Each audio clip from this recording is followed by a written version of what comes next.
welcome. This is It's Always About Love, and I'm Lee Evans. I'm here with psychotherapist Lynn Lara. Lynn has been in private practice for many years, and today she brings all of that experience and wisdom to help you.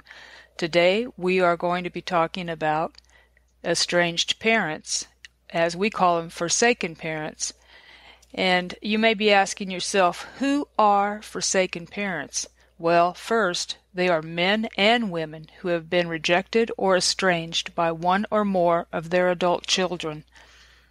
Second, they are men and women who have gone through a tremendous amount of pain and suffering because of that rejection. But what have they done that is so terrible that they would be kept away from their families, even their grandchildren? Most of them have no idea. And so at this point, we're going to get started. Are you there, Lynn? I'm here, Lee.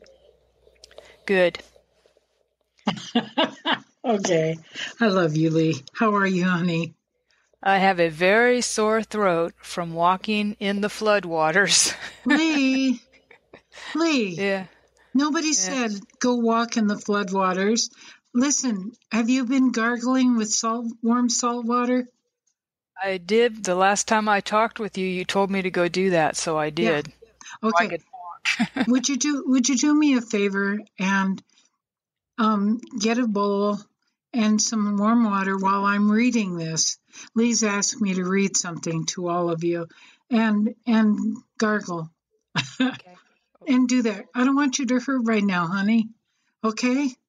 And anybody else, if anybody else has a sore throat, you do that too. But you probably you're probably not listening to us. Now, Lee, how many countries have listened to us? People in different countries. Don't tell me what they are, but how many? What is it, about 13 countries? Yes, worldwide. Yes, worldwide, you guys. I don't know. We're not worthy. That's the way I feel, Lee. We're not worthy of having people all over the world listen to us.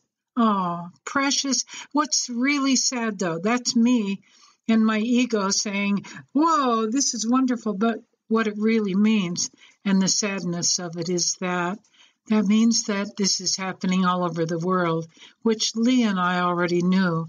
But you're proving it to us by writing to us from how many different, 13 countries, Lee? Yes, 13. Well, they haven't written to us. We just know where we're being listened to at. Okay, 13 countries, you guys. My love and kisses to all of you. Okay, so this is what Lee has asked me to read. She emailed it to me. And the title of this is An Adult Child's Rejection Hurts. Number 1, don't pretend that you're not hurting. Fearing judgment, you may be embarrassed to share your painful truth, and you may be right to hold back with people at work or certain friends you feel won't understand or will judge you. It's helpful to reach out to a trusted, empathetic friend or two. Empathetic friend or two. But whether you can or can't confide in others, don't deny that your feelings exist. Accept your emotions as normal in this situation. Okay. And then I'll read on, but I want to stop there for just a minute and say that look, I'm a professional. I'm not the only one, folks. There are doctors who have been rejected by one or more of their adult children. There are doctors' wives. There are ministers. There are professional movie stars, actors, singers, nurses. Come on. Everybody can have this happen to them. I was tremendously embarrassed in the beginning. I went, here I am, a therapist. I can't possibly tell anyone what's going on. But I got over it. Because one of the things as a therapist that I've always been is open about myself. I want people to understand. People would come in to see me about forgiveness. Lynn, I want to learn how to forgive, blah, blah, blah. And I'd say, you're here with the wrong person. I'm not a forgiver. I'm an angrier, and therefore, and I am a forgiver, but I just said I really think you need to see another therapist. I don't forgive all that well. I think I'm much better now, but no, because yesterday, Lee, I wrote to you about this. I don't know whether you're online right now, but I wrote to you about this because Joel Osteen, probably either number 1 or 2 of the pastors in the world, is it the world or the United States? I think it's in the world. He's either number 1 or 2 as the richest minister in the world. And he wasn't letting anyone, he says he was, I don't believe it, but, oh, Joel, don't sue me. I think you let people in. See, I don't have the forgiveness. Lee was so loving when I was talking about this yesterday, but I wasn't. I think what Joel did was let some of the members of his church that he recognizes into his church so that they wouldn't have to ride out the storm. But I don't really believe it all. And how can I say that? It's just a feeling that I have. And that doesn't mean it's true, but I have judgment, and I was angry, and probably will continue to be somewhat. I think if we are given the privilege of making a lot of money or having a really lovely, beautiful church, that we have a special, look, we're supposed to be, it's God's, it doesn't belong to us. What would God have Joel do with that church? What would God have Lynn Lara have done with that money when she was making a ton of money? That's me, you guys. And I am no longer making a ton of money at all, but I used to. I call a ton of money $100,000 a year. That's a lot of money. But I also did for others and did for others and did for others with it. And I had a good time also buying new dishes and buying new furniture. And, I won't lie to you, but I also knew. And the other thing is, the other day, a fellow said to me, and it hurt to hear it. He said, I was saying something about, I used to make a lot of money. He said, yep, and I bet you really went after it too. And then he laughed, and I thought, oh, what a hurtful thing to hear. He doesn't know who I am. I didn't do that. I saw so many people for free while I was making all that money. And when I wasn't making all that money, I've always not turned people down. There have been people who I have turned down, and that's because they refused to get sober or whatever. But it had to do with their treatment with me, not whether they could pay or not. I don't remember ever turning anyone away. Okay. And I'm not a wonderful person, folks. That's another honesty. I'm not a wonderful person. Okay. So don't pretend you're not hurting. Leah, I'm going to get there. Are you here, hon? I'm back. Okay. Gargle, we don't want to hear you, though. I will mute it. No choking. Okay. Okay. Some common feelings of rejected parents include, first, guilt. I must not have raised my child right. That's what we think. If we're not rejected parents. That's what people who haven't been rejected by their parents think too. They must not have raised their child right. And we think guilt. I must not have raised my child right. An adult child's rejection may cause parents to look back critically at their parenting skills, even magnifying some incidences or interactions during the child's growing up years as proof that they did a poor job. I did that about myself, and it didn't fit.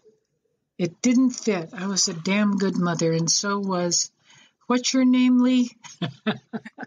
Just kidding. Okay, second, anger. I raised my child better than this. That's true, I did. What happened to honoring one's parents? Next, helplessness. How can my child refuse to take my phone call? Parents realize they have no control over their adult child's actions. Next is fear. What if my other children leave me too? Oh, God, you guys, my heart goes out to those parents. I think I said it yesterday. I received an email from a woman who had all three of her children rejecting her. Please do not think that that woman was a bad mother. I'll assure you she was not. The next one is denial. This can't be happening. Surely it won't last. Oh boy, I went through that. I was waiting and waiting for it to go away because I thought my daughter's going to come back to sanity and realize how much she loves me. Oh, darn it, I forgot to go to the post office. I have a lot of pictures of her coming. Not from her, from one of my best friends who took a lot of pictures, so they belong to me and her. Not my daughter, though. Uncertainty is next. Am I crazy? Is this all my fault? Am I that insufferable? And will this ever end? Oh, God, Lee, this is hard. Every one of these things are things that every one of us who are estranged parents feel. Ow. But it isn't true. I know. I've been there. I've been through all this, and it is not true. Failure. I feel powerless. Parents may have a sense of failure at having tried everything, but nothing has worked to restore the relationship. Yep. These are just a few of the feelings you may encounter in response to an adult child's rejection of you. What this person says is to an adult child's neglect. I call it rejection. Keeping a journal or simply free writing about your feelings may provide a safe way to offload them. I don't agree with that, Lee. Good. I'm reading what somebody else has written for us, but no, I don't agree with that. I don't think that helps. I think as I wrote a book while I was going through a lot of my daughter's rejection of me, and it didn't help. It didn't help. It just let me say the truth, but it didn't help. Some find that writing to a podcast about their experience of being rejected by an adult child or their children is useful. What's useful is if you were to write to us, to hear us say you're right. That's what you need to hear. And I promise you, I will never tell you that you're right unless I believe that that's true. Acknowledging your feelings, whether in a journal or by sharing with others you can trust, can be healthy. I don't know. That's it. Now Lee has something she wants to read. No, Yes? you covered it all. I just want to say that I went through every one of those also, those feelings, every one of those. But didn't you write something differently than what this author wrote? No, I just added, just acknowledging your feelings, whether in a journal or by sharing with others you trust can be healthy. How do you feel about that? Well, what did you want to say about it? Well, I'm not too much into writing myself, but I am plenty into sharing, just verbally sharing with someone and working it out that way. That's how I work things out. I have to talk them through. Whatever's bothering me, I have to talk it through somehow. Mm-hmm. Writing just does not seem to do it. Okay. Well, it didn't help me. It kept me alive because my writing was about writing a book. Right. That's a lot of writing. But as you were saying that, I'm remembering this one woman. She had been a school bus driver, and I really didn't know her that well, but we would talk. She wasn't my friend necessarily. She was just somebody I talked to on the way to pick up the mail or something. she would be sitting out on her porch and we would talk. But one day I thought, I'm going to read parts of my book to her, several pages. So I said, here, I want to share this with you. I sat on her porch and I read parts of what I'd written to her. When I was done, I don't even think I'd finished. I think she finally interrupted me and said, how can you do that to your daughter? I was shocked. I looked at her and I said, what? How can you do that to your daughter? Dr. Phil would hate what you're doing. What? Oh, whoa. First of all, I'd opened up my heart writing this, reading what I'd written out of my heart to that woman. I just sat there and I could hardly wait to leave, but I let her say everything she needed to say. And then I said, all right, goodbye. And I left and I cried for 3 days. And, and I got judged not too long ago. And I cried for 3 days. I guess when I get really, really hurt, 3 days is what I cry. But listen, I don't know. I guess, maybe that worked for the person who wrote it, Lee. And if it doesn't work for you, I don't think it ever helped me writing the book. I never thought about it helping me. There was no help for me. I hurt, and so have you. So there was no help. The only thing that would have helped me, truly, I understand we're looking at things that might be good things, but no, having all of you, no, I need my daughter back. Right. That's the only thing that's ever really going to help this. What it has done for me, having this podcast, having Lee in my life, having the videos that I made, what did happen was I learned more and more about what had happened, to the extent now that I absolutely do understand what causes this to happen. And have we done a program about that, Lee? No, and I want to. Okay. I need to do that because I understand it. I don't want to be egotistical. I don't know whether I can say I understand it just about better than anybody else, but I don't need to say that, but I understand it 1,000%. I know why the hell this is happening. And so I guess we better share that. Just not today, Lee. There isn't time. Okay. Well, that sounds good to me. I cannot wait. And I know our listeners can't wait either. Lee, how are you doing, honey? See, can I just talk about you for a minute? Or do you want me to leave it alone? Well, you can talk about me, I guess. I won't be able to help you much. Well, let me tell you about Lee. Yeah. No, look, Lee's going through this horrible thing that's frightening. People are fearing for their lives. Lee's scared for her animals. She's scared for her neighbors. She's scared for herself. And her child, her adult daughter, has not come, who only lives, 3 blocks away or something. I thought that she lived like 2 hours away. No. Oh, my God, my heart is broken for Lee. And she's going through this. Lee, I'm angry with you for going through that. No, I'm just playing with you. I cannot believe that. And what Lee said yesterday when I talked to her, she said, well, I thought maybe I should go by and be with them. Go see if they're okay. Hell no. They're okay, Lee. If they weren't okay, you'd know it. Probably. It's the way it's been with my daughter and my son-in-law. If they're not okay, I know it.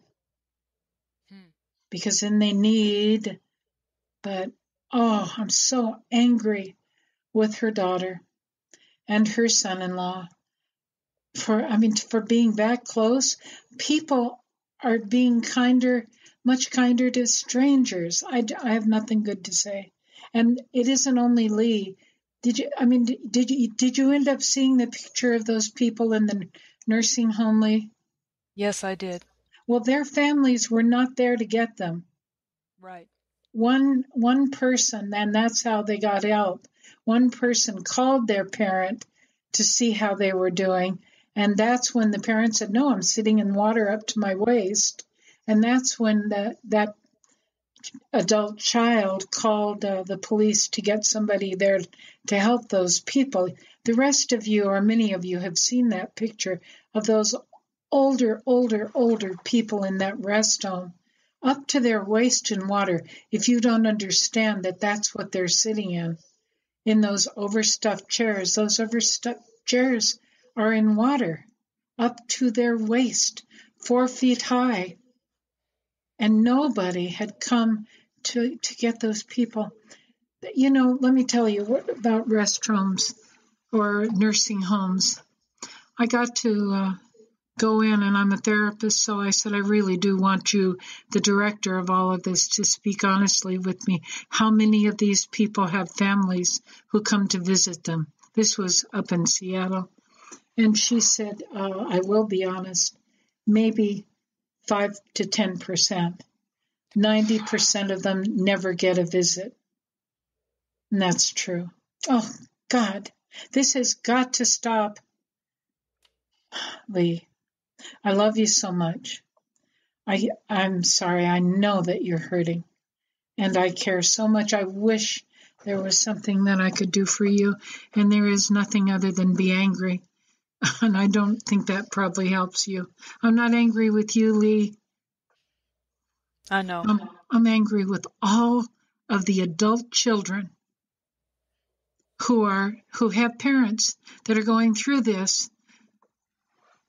Elderly parents. Lee's not elderly. She's beautiful, and she's got a lot of love inside of her. You know that Lee and I are loving people. And if you don't know that I am, you certainly know that Lee is. I tend to get a little bit angrier than Lee is. No, I'm a loving person. That's baloney. Nah, that's not true. I am extremely loving and caring about other people. I always have been. I'm the original Lucy. Remember Lucy that has the 5-cent sign on her remember that in Peanuts? Yes. Yeah. I didn't charge 5 cents. And I haven't charged a cent of anybody while I've been doing all these estranged parent things. I need to end because I know I'm over time right now. I care about you, sweetheart. And my heart just aches for you. I'm so hurt, and I'm so angry that your daughter and your son-in-law are doing this. It's wrong. It's wrong. I know that hurts you to hear me say that. I know that, but it's true, Lee. Yes. And for all the other ones that are going through this also and have not been contacted.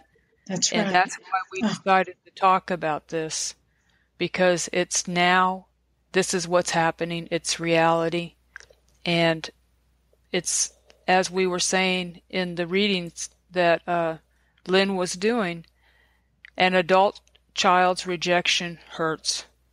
And we're going to go through a lot of different feelings. And this is just one of the things in my life now that, again, that it's another set of feelings that I have because of my adult child's neglect that I'm dealing with. So what you're saying, that's a reality.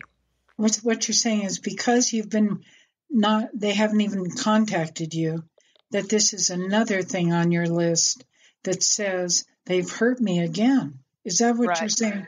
Okay. Right. Yes. Thank you for clarifying that.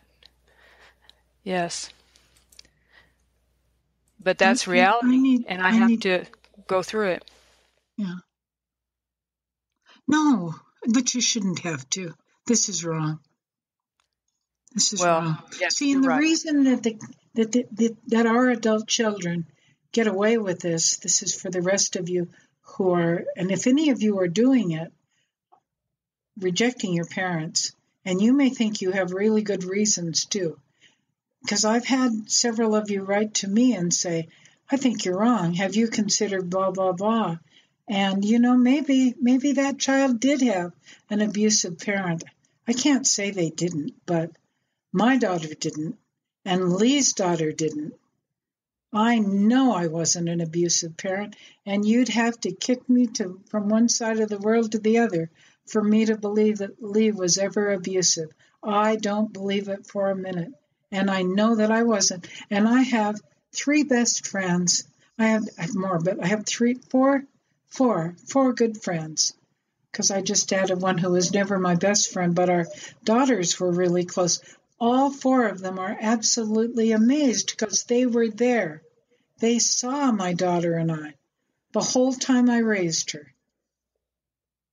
And they know that we were close and that I was a great mother, because I was. So, boy, this just sucks. I'm not going to be quietly, and we're way over time. Oh, Lee, baby, I wish I was there. I sure do. I just hate that you're going through this. Thank you, Lynn. And thank you for everything. She writes me every day. I don't usually get it until I'm able to turn my computer on because our power's been going on and off. But she's been beside me all the way, and I want to thank you so much. Oh. And for the listeners, just the very fact that you're listening to us brightens my day and keeps me going too. So thank you, all of you. And remember, It's Always About Love. You can email us at the same thing, It's Always About Love, 1 at gmail.com. We will be back Thursday, which is tomorrow, 5 p.m. Pacific time. So until then, do you want to say it? No, you already said it. Okay. If we said it together, like when you sing a song and you're both in sync, but we don't. Lee's ahead or behind, and I'm somewhere in the middle. And I think it just sounds awful. But listen, we love you like crazy, you guys. Okay, and I hope that the things that we've talked about today, I think probably I should do this list again, Lee, but because I always go over lists twice, but not right now. Maybe another time. Okay. Love you all. Okay, be kind, and God bless every one of you.